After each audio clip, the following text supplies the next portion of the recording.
नमस्कार, FM news देख रहे हैं आप। आपके साथ मैं हूं हर्ष त्यागी। समाजवादी पार्टी के प्रमुख अखिलेश यादव से नाराज चल रहे चाचा शिवपाल यादव ने शुक्रवार को वरिष्ठ नेता आजम खान से सीतापुर जेल में मुलाकात की।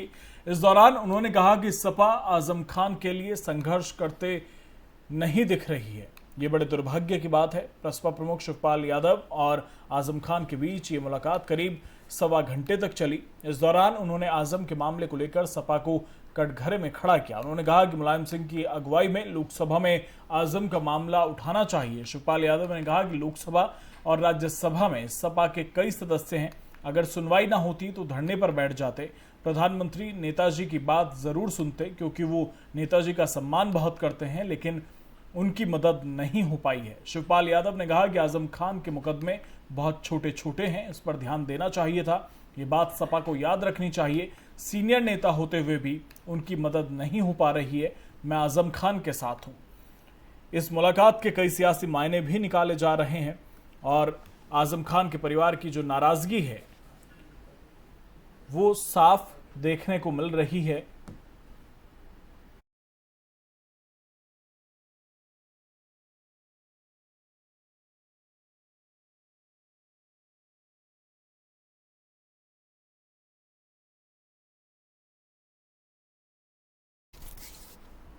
तो आजम खान के परिवार की नाराजगी साफ तौर से देखने को मिल रही है। आजम खान के मीडिया प्रभारी ने अखिलेश यादव पर हमला बोला था और सिर्फ आजम खान का परिवार ही नाराज नहीं है, कई और मुस्लिम नेता भी नाराज हैं। उसमें चाहे सपा के वरिष्ठ नेता डॉक्टर शफीकुर रहमान बर्क हों, सिकंदर अली हों या राइन हों, तो वो तमाम नेता नाराज चल रहे हैं। क्यों नाराज चल रहे हैं वो इस रिपोर्ट में देखिए। समाजवादी पार्टी में मचे घमासान के बीच 10 से ज्यादा मुसलमान नेताओं ने पार्टी का दामन छोड़ दिया है। यही नहीं, कई दिग्गज मुसलमान नेताओं ने पार्टी पर गंभीर आरोप भी लगाए हैं, तो कई नेता खुद को पार्टी से अलग कर चुके हैं। अब हम आपको एक एक कर सपा के दिग्गज नेताओं के नाम गिनाते हैं और बताते हैं कि किसने क्या क्या बयान दिए और किन्होंने पार्टी से इस्तीफा दिया।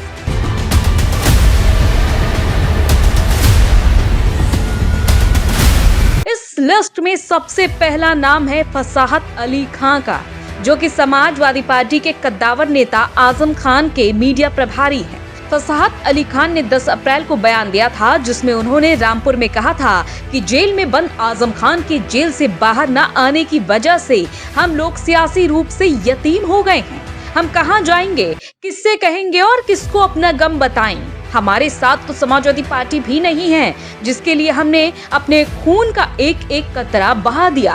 हमारे नेता मोहम्मद आजम खान ने अपनी जिंदगी सपा को दे दी, लेकिन सपा ने आजम खान के लिए कुछ नहीं किया। हमारे राष्ट्रीय अध्यक्ष को हमारे कपड़ों से बदबू आती है।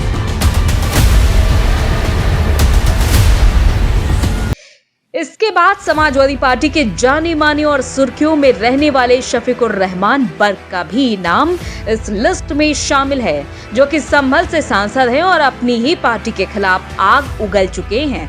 दरअसल सांसद डॉक्टर शफीकुर रहमान बर्क ने अपनी ही पार्टी पर हमला बोला और बीजेपी के खिलाफ बयानबाजी करते हुए अपनी ही पार्टी के खिलाफ असंतुष्टि भी जाहिर करते हुए कहा कि बीजेपी के कार्यों से वो संतुष्ट नहीं है। बीजेपी सरकार मुसलमानों के हित में काम नहीं कर रही है।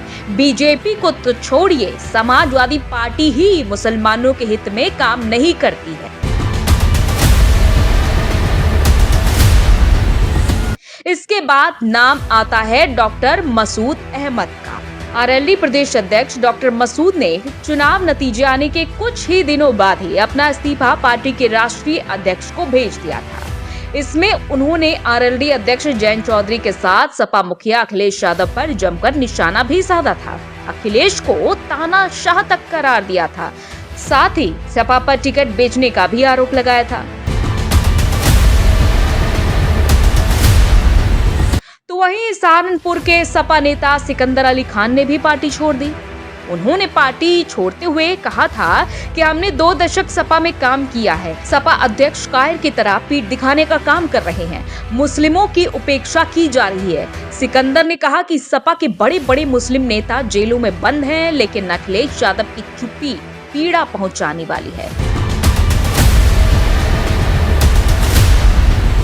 इसके अलावा मुलायम सिंह यूथ ब्रिगेड सहारनपुर के जिला उपाध्यक्ष अदनान चौधरी ने भी अखिलेश यादव पर आरोप लगाते हुए पार्टी से इस्तीफा दे दिया। अदनान चौधरी का कहना है कि मुस्लिमों पर हो रहे अत्याचार पर अखिलेश यादव की चोंच बिल्कुल बंद है। तो वहीं सुल्तानपुर के नगर अध्यक्ष कासिम राइन ने भी अपने सभी पदों से इस्तीफा दे दिया। उन्होंने कहा कि अखिलेश यादव को मुसलमानों पर होने वाले अत्याचारों के खिलाफ आवाज उठाने में कोई रुचि नहीं है। आजम खान का पूरा परिवार जेल में डाल दिया गया, पर अखिलेश यादव नहीं बोले। नाहिद हसन को जेल में डाल दिया गया और शहजील इस्लाम का पेट्रोल पंप गिरा दिया गया, लेकिन सपा अध्यक्ष ने इस पर आवाज नहीं उठाई। सपा सरकार में दर्जा प्राप्त राज्य मंत्री रहे इरशाद खान ने भी 16 अप्रैल को पार्टी से इस्तीफा दे दिया है। उन्होंने सपा के राष्ट्रीय अध्यक्ष अखिलेश यादव पर मुसलमानों की अनदेखी करने का आरोप लगाया। इरशाद ने कहा कि मुसलमान हमेशा से समाजवादी पार्टी के साथ रहा है, लेकिन उसे सत्ता और संगठन में भागीदारी नहीं मिल पाई। समाजवादी पार्टी में मचे घमासान के बीच 10 से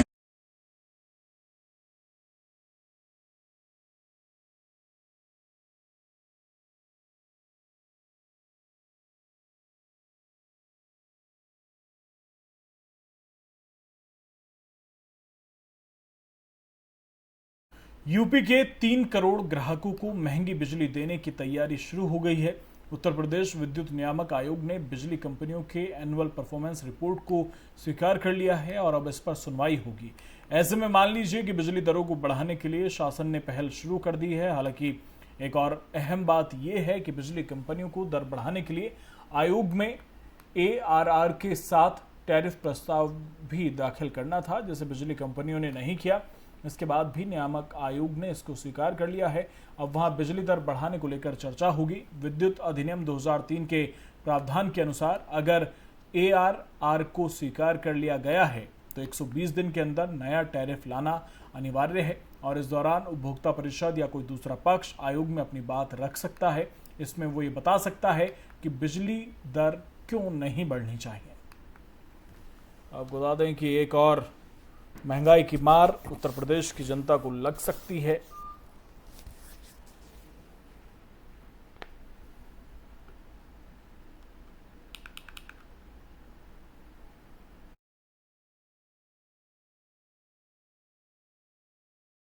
अनुसार अगर ARR को स्वीकार कर लिया गया है तो 120 दिन के अंदर नया टैरिफ लाना अनिवार्य है और इस दौरान उपभोक्ता परिषद या कोई दूसरा पक्ष आयोग में अपनी बात रख सकता है। इसमें वो ये बता सकता है कि बिजली दर नहीं बढ़नी चाहिए, लेकिन अगर कोई ऐसा नहीं करता है तो बिजली की दरें बढ़ना उत्तर प्रदेश में अब तय माना जा रहा है और उम्मीद है कि 4 महीने में नया टैरिफ आ जाएगा तो एक और बोझ आम आदमी की जेब पर बढ़ता हुआ। और यूपी में बिजली की दरें अगर बढ़ती हैं तो महंगाई की मार झेलने के लिए उत्तर प्रदेश के 3 करोड़ बिजली ग्राहक तैयार हैं।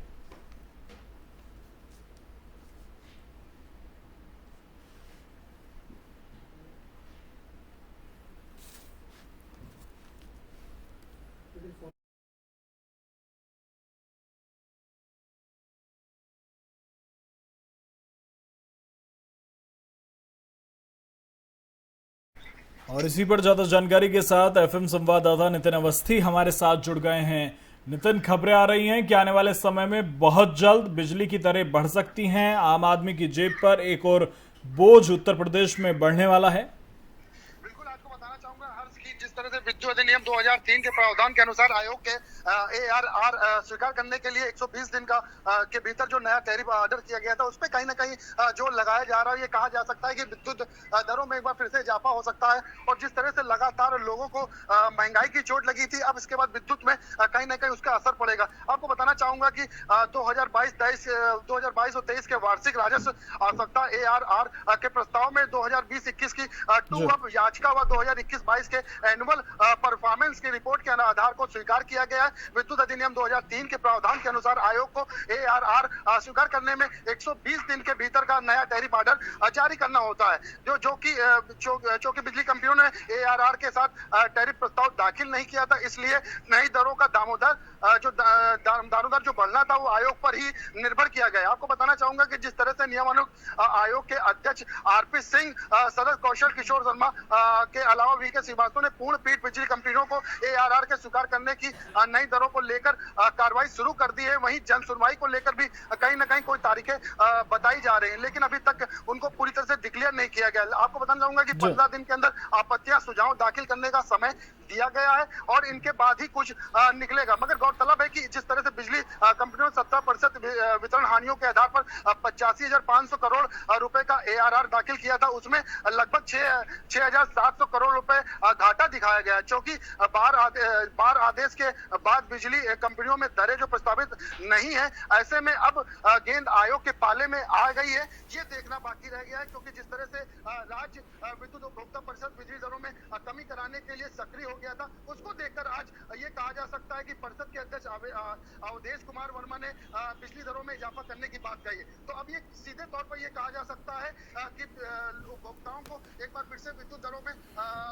देखने को मिल सकता है महंगाई। नितिन, जो उपभोक्ता परिषद है जिनका जिक्र आपने भी किया, अवधेश कुमार वर्मा, आगे उपभोक्ता परिषद की क्या कुछ तैयारी है ये जो आने वाला टैरिफ है उसे लेकर?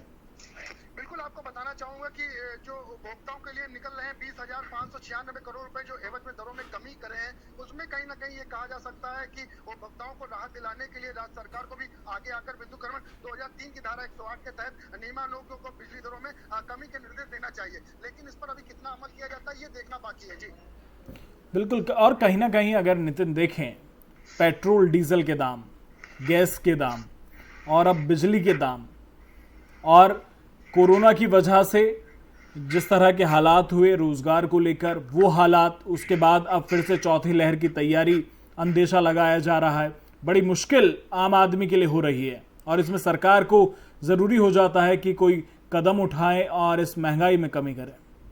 बिल्कुल हर्ष जी, जिस तरह से लगातार महंगाई की मार पड़ रही, चाहे वह गैस की बात कर ले, रसोई गैस की, या पेट्रोल डीजल की बात कर ली जाए, या उसके अलावा साग सब्जियों की बात कर ली जाए, लगातार जिस तरह से बढ़ोतरी हो रही है, इजाफा हो रहा है, उनको देखते हुए अगर विद्युतीकरण में भी इस तरह से इजाफा हो जाता है तो एक जनता की मार मिलेगी महंगाई की, जो जनता सहन नहीं कर पाएगी। जिस तरह से गर्मी का माहौल चल रहा है, उसमें बिजली का यूज ज्यादा किया जाता है और लगातार कहीं ना कहीं बिजली विभाग की जो कट्टा लगाए लोगों में कार्रवाई चल रही है, लगातार कहीं ना कहीं छापेमारी चल रही है, विजिलेंस टीम लगातार इस पर काम कर रही है। छापेमारी में कई लोग गिरफ्तार भी किए जा रहे हैं, उनके ऊपर बकाया भुगतान देखा जा रहा है क्या है और उस पर कार्रवाई की जा रही है। लेकिन सबसे अहम बात यह है कि जो बिजली चोरी कर रहे थे वो सालों से कर रहे थे, उन पर अब जो कदम उठाया जा रहा है, अगर यह पहले से कदम उठाया जाता, क्योंकि गर्मी पीरियड में ही बिजली विभाग जागता है सोकर, तो कहीं ना कहीं ये देखा जा सकता है कि जिस तरह से बिजली विभाग की लापरवाही है, जिसको देखकर उसका हर्जाना जनता भुगतती है, तो सीधे तौर पर यह कहा जा सकता है कि बिजली विभाग को इसमें सोचना चाहिए, ऊर्जा मंत्री को इस पर विचार करना चाहिए और कोई ठोस कदम उठाना चाहिए। जी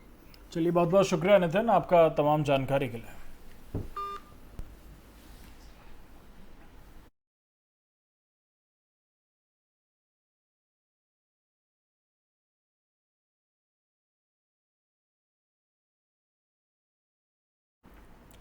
तो प्रदेश में बिजली दरें बढ़ाने की कवायद शुरू हो गई है। राज्य विद्युत नियामक आयोग ने बिजली कंपनियों की ओर से 8 मार्च को दाखिल 2022-2023 के वार्षिक राजस्व आवश्यकता, यानी कि जिसे हम ARR भी कहते हैं, इस प्रस्ताव को 2020-2021 की ट्रू अप याचिका, 2021-22 की एनुअल परफॉर्मेंस रिपोर्ट यानी कि APR को स्वीकार कर लिया है।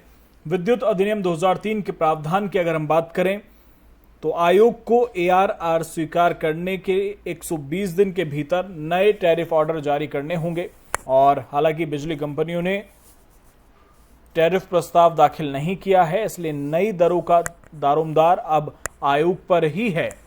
नियामक आयोग के अध्यक्ष RP सिंह, सदस्य कौशल किशोर शर्मा और VK श्रीवास्तव की पूर्ण पीठ ने बिजली कंपनियों का ARR स्वीकार करते हुए नई दरों को लेकर आगे की कार्रवाई शुरू कर दी है और आयोग जल्द ही बिजली दर पर जनसुनवाई की तारीखें घोषित करेगा। और इससे पहले आयोग के आदेशानुसार बिजली कंपनियों को ARR संबंधित सभी जानकारियां और आंकड़े 3 दिन में समाचार पत्रों में प्रकाशित करने होते हैं। उपभोक्ताओं और सभी हितधारकों को उस पर 15 दिन में आपत्तियां और सुझाव दाखिल करने का समय दिया जाएगा। आपत्तियां और सुझाव प्राप्त करने के बाद आयोग जन सुनवाई करेगा। आपको बता दें कि इस बार बिजली कंपनियों ने 17% वितरण हानियों के आधार पर 85,500 करोड़ रुपए का ARR दाखिल किया है और इसमें लगभग 6,700 करोड़ रुपए का घाटा दिखाया है। और कई बार आदेश देने के बाद भी बिजली कंपनियों ने दरें प्रस्तावित नहीं की हैं। ऐसे में अब गेंद आयोग के पाले में आ गई है।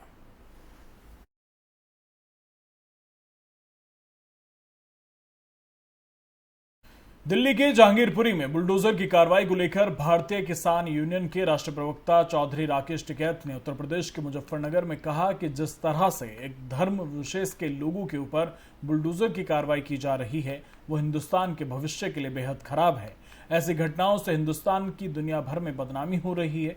राकेश टिकैत ने यह भी कहा कि सरकार ने किसानों को 3 महीने के अंदर 10 साल पुराने ट्रैक्टर बंद करने की चेतावनी दी है और हमारा कहना है कि जो सरकार में खासकर बीजेपी में 10 साल पुराने लोग हैं उन्हें भी पार्टी या सरकार से बाहर किया जाए। राकेश टिकैत ने कहा कि अभी तो एक ही बुलडोजर चला है लेकिन दिल्ली में 4 लाख ट्रैक्टर चले थे और लोग घबरा गए थे। सरकार 10 साल पुराने ट्रैक्टर को बंद करने की बात कह रही है लेकिन बहुत जल्द ही ट्रैक्टर सड़क पर आएंगे और ट्रैक्टर बुलडोजर का आमना सामना होगा और मुकाबला होगा।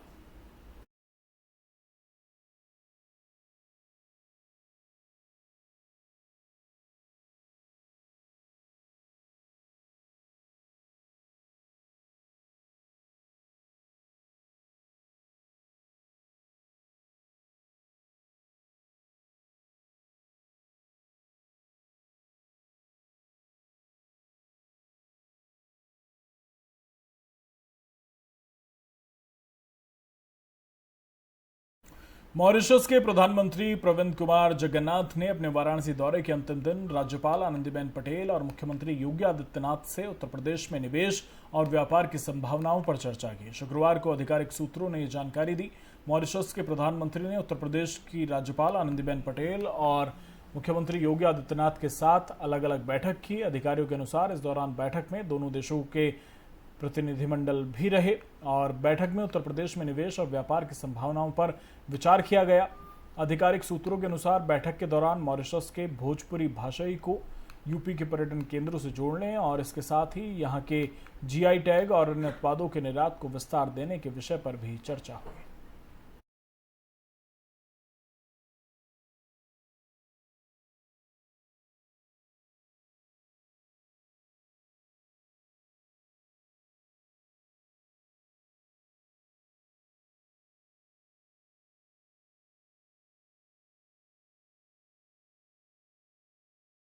इसी पर ज्यादा जानकारी के साथ FM संवाददाता नितिन अवस्थी हमारे साथ जुड़ गए हैं।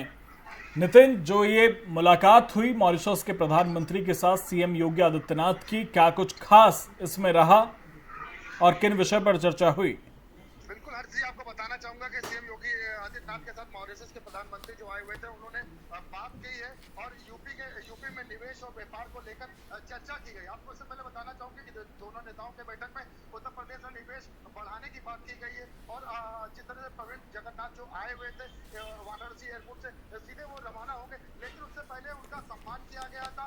उनको साल उड़ाकर उनका सम्मान दोनों लोगों ने किया था। आनंदीबेन पटेल राज्यपाल उन्होंने सम्मान किया था, मुख्यमंत्री योगी आदित्यनाथ ने सम्मान किया था। उसके बाद उनको यहाँ का जो चिन्ह था, स्मृति चिन्ह विश्वनाथ जी का, वो प्रदान किया था। उसके बाद उनसे बैठक में बात करी, जो ताज होटल में रुके हुए थे उनसे वहां पर बात हुई और बैठक में मॉरिशस के प्रधानमंत्री जगन्नाथ ने अपने काशी आगमन पर आभार व्यक्त करते हुए कहा कि उन्हें काफी अच्छा लगा भारत में आकर और वो दोबारा अभी जल्दी से जल्दी आएंगे। लेकिन उससे महत्वपूर्ण बात आपको बताना चाहूंगा कि जो उनसे मेन बात हुई है जो मॉरिशस से, वो शुगर अर्थव्यवस्था को मूल स्रोत बताया। उन्होंने शुगर के क्षेत्र में मिलकर विकास की संभावनाएं विशेष जोर दिया है। प्रधानमंत्री ने भारतवासियों को अपने देश में निवेश करने के लिए आमंत्रित किया है। उन्होंने काशी विकास की चर्चा करते हुए कहा कि 3 वर्ष पूर्व और वर्तमान दौरे के बीच काशी में अद्भुत एवं आशातीत विकास हुए हैं, जिसको लेकर उन्होंने काफी चर्चा की और साथ ही साथ उन्होंने ये कहा कि गंगा स्नान के बाद उन्होंने बाबा विश्वनाथ के जो दर्शन किए हैं उससे कहीं ना कहीं उनको आनंद महसूस हो रहा है और जिस तरह से उन्होंने अपने पिता की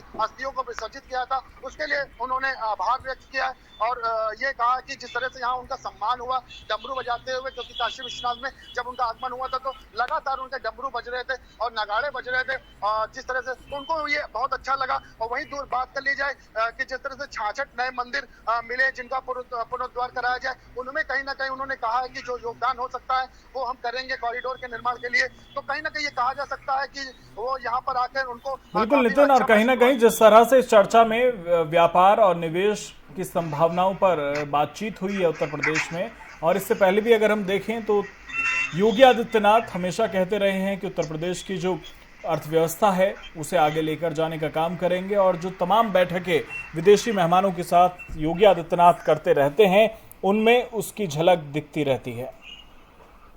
बिल्कुल हंसी, आपको बताना चाहूंगा मुलाकात के दौरान मुख्यमंत्री योगी आदित्यनाथ ने जब भारत के एवं मॉरिशस के मैत्रीपूर्ण संबंध को बनाए रखने की बात करी है तो प्रधानमंत्री अनिरुद्ध जगन्नाथ ने साफ तौर पर बताया कि वो यहाँ के योगदान के लिए सराहना करते हैं। उन्होंने कहा कि 2017 में भारतीय प्रवासी दिवस के अवसर पर मॉरिशस गए थे, उसके बाद फरवरी 2018 को आयोजित यूपी अम्बेडकर सम्मेलन में दौरान प्रधानमंत्री अनिरुद्ध जगन्नाथ शुभकामना प्राप्त हुआ था। उसके बाद उन्होंने ये कहा कि भारत को अपने पूर्वजों की धरती मानते हैं, मॉरिशस एवं भारत संस्कृति एक जैसी है और यहाँ पर जो व्यापार में जो साथ मिलकर किया जा सकता है उनमें कहीं ना कहीं साठगांठ बनाने की बात करी। उन्होंने काशी, अयोध्या, मथुरा, प्रयागराज एवं कुशीनगर पर्यटक के लिए आते रहते हैं। जी ठीक है, बहुत बहुत शुक्रिया नितिन आपका तमाम जानकारी के लिए।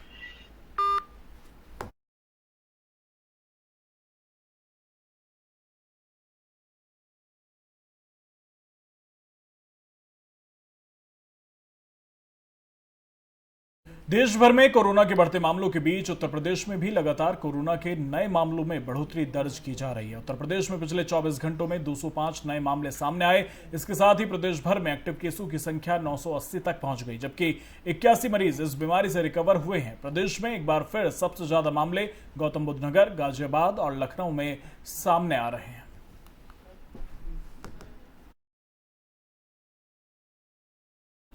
तो फिलहाल मेरे साथ इतना ही। बने रहिए एफएम न्यूज के साथ। नमस्कार।